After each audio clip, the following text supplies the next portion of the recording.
Mr. Abdulmalik. Oh, is that continue?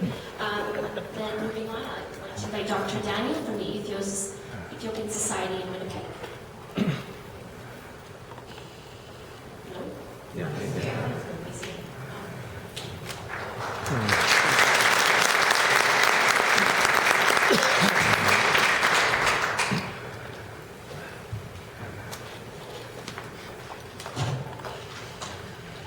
Good evening, everyone.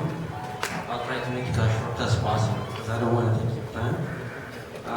No words can describe the shock, grief, and compassion so many of us feel at this time for the families and friends of those so cowardly murdered. We give our heartfelt condolences and wholly condemn these acts.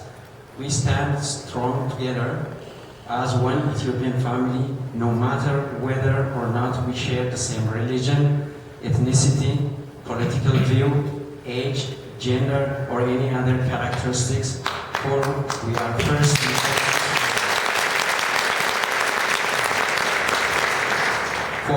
first and foremost human beings created with intrinsic worth and dignity by the Almighty God. The pain of this tragedy should never let us forget our shared humanity simply because some have descended into such moral depravity. God calls us to be about this. To the outsiders who are wondering why Ethiopians are suffering all over the world, in Saudi Arabia, Dubai, Lebanon, Yemen, Kenya, Libya, Malta, South Africa, Egypt, Sudan, South Sudan, Uganda, and in other places, you should know that this is not by accident. Some people may even be tired of hearing about the trials and hardships of Ethiopians, believing it is about poverty rather than oppression, because Ethiopia is so often portrayed as democratic government, as recently as this past week by the Undersecretary of the U.S. State Department, Wendy Sherman, the fourth highest ranking official there. Harper and the like continue to wine and dine with the dictators who continue to suck the blood out of their people. As these accounts of the killing of Ethiopian Christians in Libya and South Africa come out, Ethiopians will tell you that this is not the first time they have witnessed this kind of thing. Look at the silent genocide in Ogaden region of Ethiopia, still ongoing. The massacre in Amhara region to take their land, still ongoing. The massacre of 425 civilian leaders in the Gambela region. The killing of 197 student protesters following the flawed 2005 election. The killing and the mass arrest of the Oromo. The ongoing assault on the Afar people. And the ongoing human rights crimes in every region of the country. One of those killed in ISIS was a student leader who protested the region's invasion of Oromo from their homes in Addis Ababa and was going to be arrested, forcing him to flee the country. If you ask the people of Ethiopia, the ruling ethnic apartheid region in Ethiopia is the ISIS or the terrorists of Ethiopians, despite portraying themselves to outsiders as the government of Ethiopia. We in the West have to be careful in our response to such disaster befalling our people in all corners of the world. Mere condemnation by the affected party is not enough. The whole world is unanimous in condemning the acts of the ISIS terrorists. All persons of authority, including the Pope, have spoken against the inhuman act, except the so-called government of Ethiopia. Instead, when these problems happen, the current regime has repeatedly demonstrated a desire to minimize the problem in order to protect their own interests, fearing a backlash. This means blocking media coverage, blaming the victims, putting pressure on religious leaders to cover for them, inciting ethnic and religious divisions, polarizing groups and people, and denying their injustice and human rights crimes against the innocent people of Ethiopia.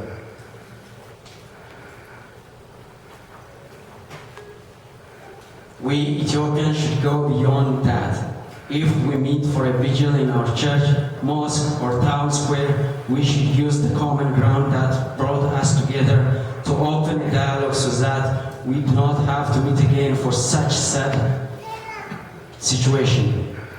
We are all sad, but we should channel our strengths to do something positive with it to improve the lives of our people. It's not easy, but it's a necessary step so we avoid future calamities like this and free ourselves from the dictatorship that's only life support by the Western funding of state terror.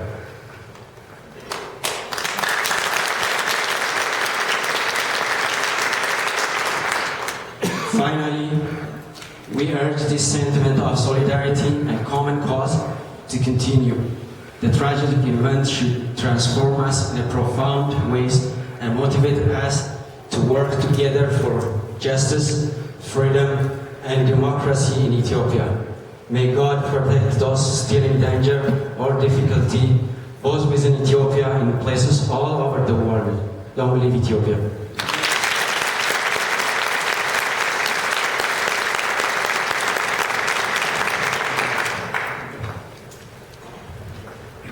That was a wonderful message. Thank you, Daniel.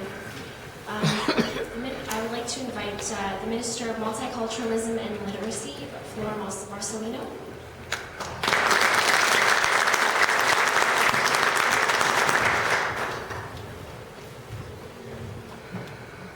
Thank you.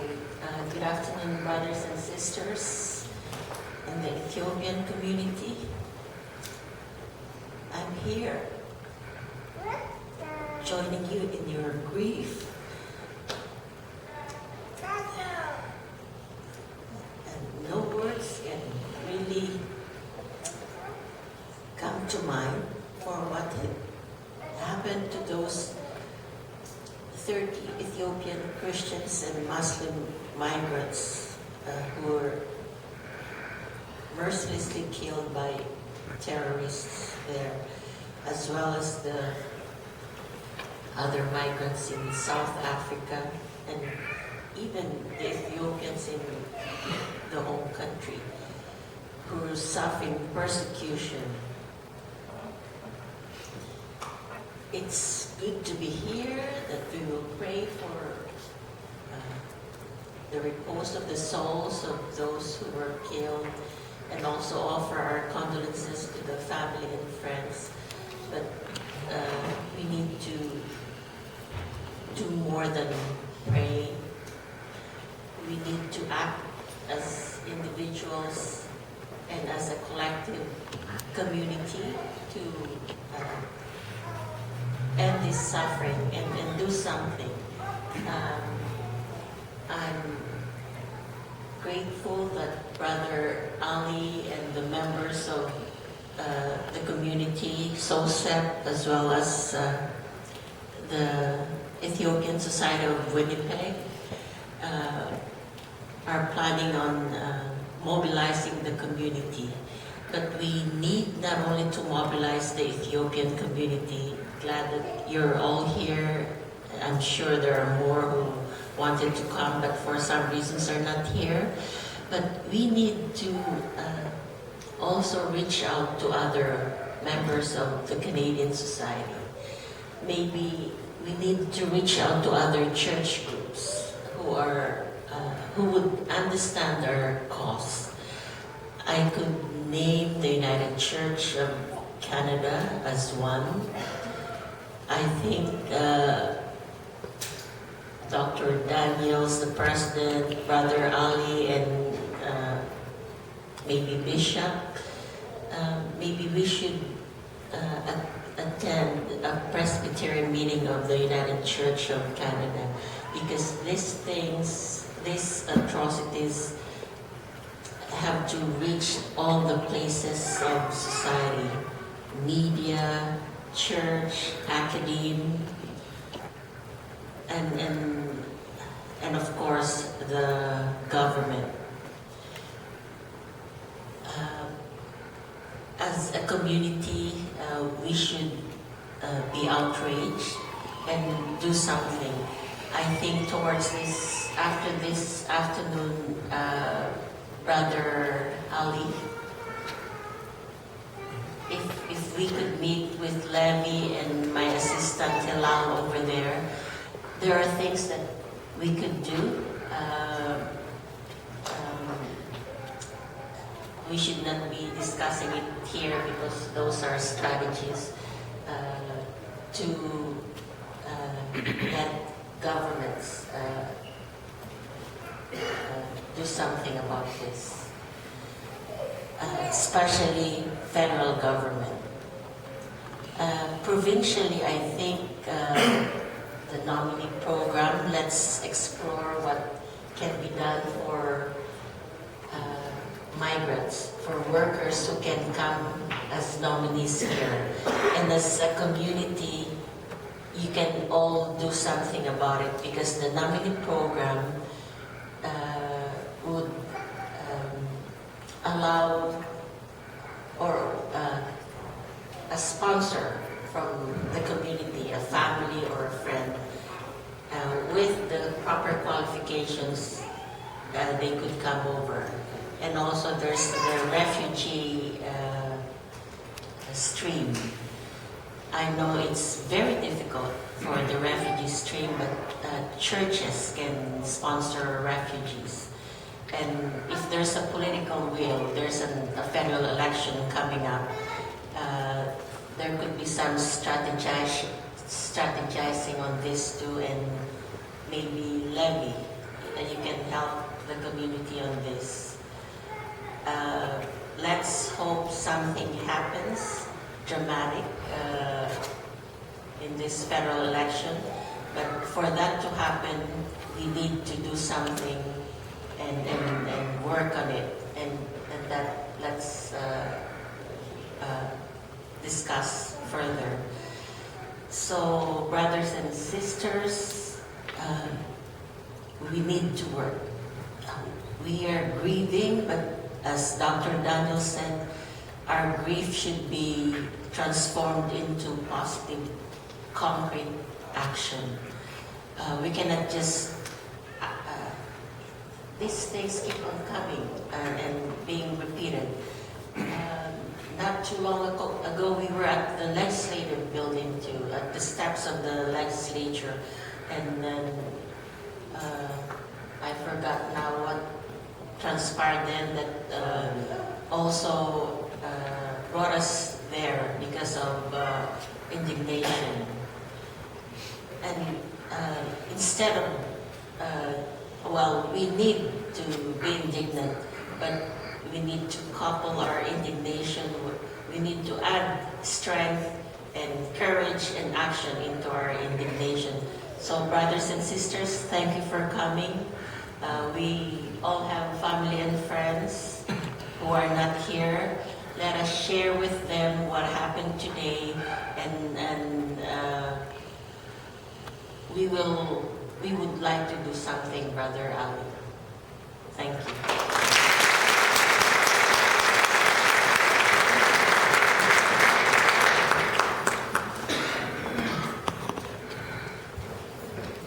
We really appreciate the support. I'd like to call from the Multicultural Human Rights Forum, Levi Abad, to the podium.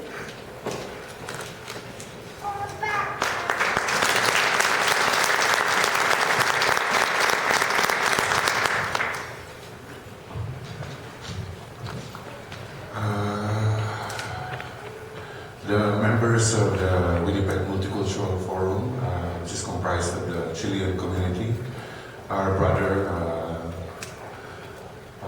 Pablo Herrera is here, and another brother from the El Salvador community, Mario Fuentes, is here.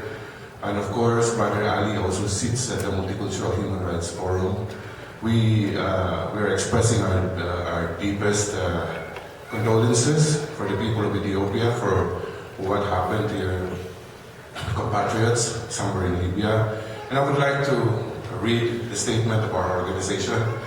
It's a newly formed organization, and it's a human rights organization. And so we, the members of the Winnipeg Multicultural Human Rights Forum, comprised of migrants and human rights organizations and individuals from the Chilean, El Salvador, Filipino, and Ethiopian communities, register our strongest condemnation against the barbaric killing of 30 Ethiopian Christians and Muslim migrants in Libya, as well as the stoning and the burning alive of Ethiopian migrants in South Africa due to anti-migrant prejudice. We stand in solidarity with the people of Ethiopia in these dark days of ISIL terror against Ethiopian migrants whose only fault is to look for a better future for their families in a foreign land.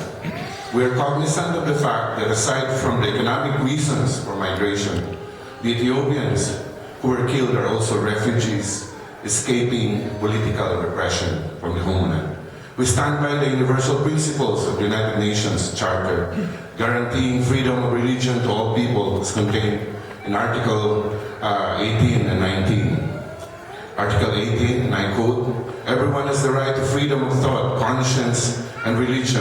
This right includes freedom to change his religion or belief, and freedom either alone or in community with others, and in public or private, to manifest his religion or belief in teaching, practice, worship, and observance." Article 19, and I quote again, "Everyone has the right to freedom of opinion and expression. This right includes freedom to hold opinions without interference and to seek, receive, and impart information and ideas through any media and regardless of frontiers." As a human rights organization, we express our deepest sense of solidarity with the Ethiopian Society of Winnipeg and the Solidarity Committee for the Ethiopian Political Prisoners, which serves as a community organization of the Ethiopian community in the diaspora, defending democracy and human rights. In the light of all this, we're inviting you. Okay, so that's it. So that's the invitation of the press con, and we thank you for giving us a chance to be in solidarity with and express our grief. In behalf of my brothers and sisters in the Winnipeg Multicultural Human Rights Forum, this thing that happened with your brothers in Libya emboldens us and gives us hope to struggle on and stand up for human rights. Thank you.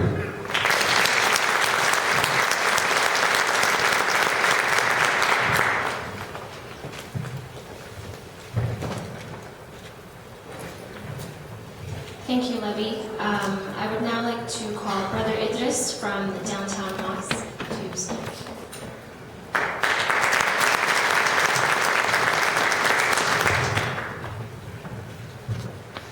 Assalamu alaikum. It's a greeting of peace. As in our tradition, this is a greeting of peace that was given from God Almighty to Adam to greet humanity. So peace and blessings be upon all of you. My name is Idris Knapp. I'm the Executive Director at the Winnipeg Central Mosque. And I have nothing prepared today. Brother Ali just said, Idris, come and speak to the people. And I'd like to speak to you about our humanity, all of us as human beings. And not to say, I'm speaking to you as a Muslim, as a convert to Islam, someone who came from a Christian family. I came here as an immigrant myself. And we see the result of conflict in this world everywhere, from Ethiopia, from Israel, Palestine, Saudi Arabia, Yemen. People have moved. Nobody wants to leave their home. We all sit here and we think, I miss my home. And we come to someplace else. Winnipeg, cold place. Winnipeg is freezing. But we're here for a better life. We're here trying to find peace. We're here trying to find stability. And we see everywhere in the world, doors are being shut. The other day I spoke at the mosque out of my heart. There's some things that have just troubled me. In the fact that we see at the bottom of the ocean, we know that there were, just last week, it was a hard week of news. 900 people trying to find safety at the bottom of the ocean. This is just in one ship.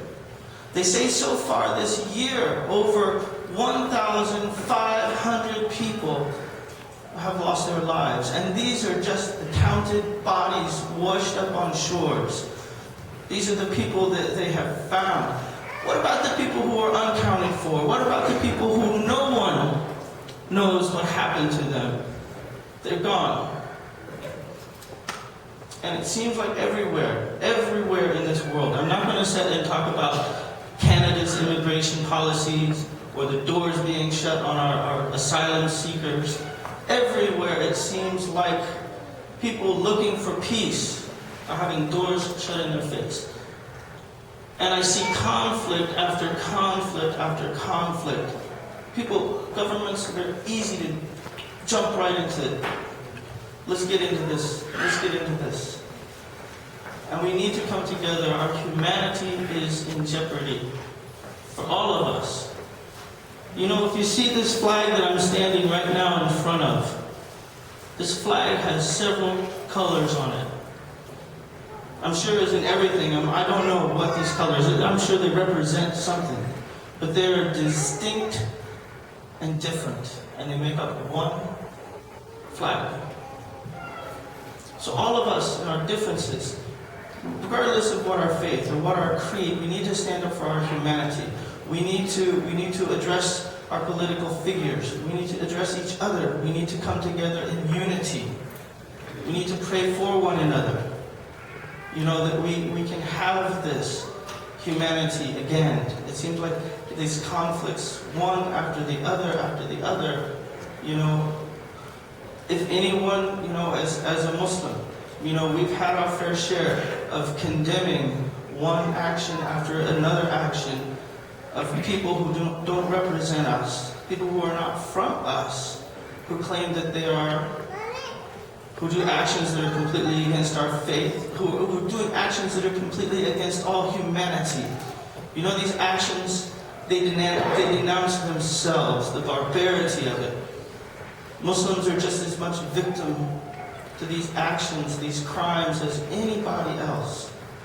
You know, so it's Muslim, Christian, and if anyone has fallen into this, you know, these people are very sophisticated. You know, they film something, they do this on purpose. And if anyone has felt, oh, you know, I feel like these people are out to get me, this is something that these people want you to feel. They want to feel that division. We are being divided. We are having wedges driven in between us. And as the sister said when we opened this up, we in Canada, here in the West, we have an ability, we have a freedom of speech. We have a freedom to assemble, to organize, to stand together, to build relationships, to become strong, to do our outreach with one another. I'm not saying that we need to, you know, you have to be like me, you have to think like me. We're all, like I said, distinct and different. So I'm not here representing the Muslim community. I'm not representing, you know, the Islamic community or anyone. As an immigrant myself, I've come to Canada from the United States. I see that we're seeing all over the world doors being shut, immigrants being marginalized. There's not an ability to educate the children. I know refugees who have come to our community, people who have come and they can't read, adults, they can't read and write.